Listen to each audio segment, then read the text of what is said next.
Hallo liewe Wilgersgemeenskap.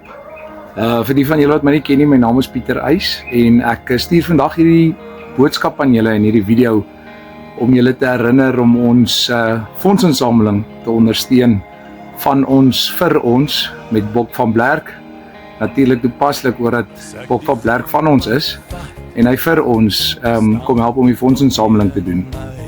Hierdie inisiatief is moontlik gemaak deur Atterbury Trust wat vir ons die teater geborg het, waarvoor ons baie dankbaar is.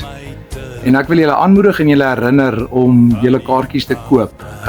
Ek weet baie van ons in ons gemeenskap het nie duisende rande om fondsinsamelings te ondersteun nie, maar ek kan u verseker dat elke R290 'n groot verskil maak tot die Kom ons bou saam projek waarmee ons besig is en wat van julle al dalk gesien het op die terrein en op die skool. En die veranderinge wat ons besig is om 'n ander terrein te doen.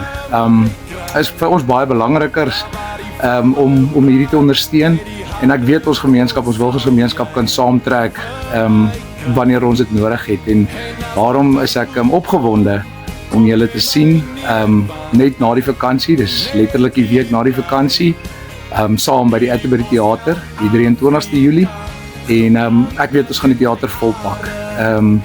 Asseblief, ondersteun ons, hou om julle kaartjies te koop.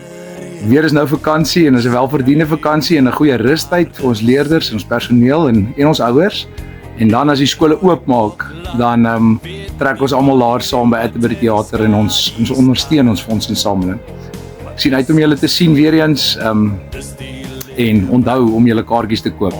Dankie, waardeer julle, totsiens. Hierdie Bosveld Afrika, gebrandmerk in my are.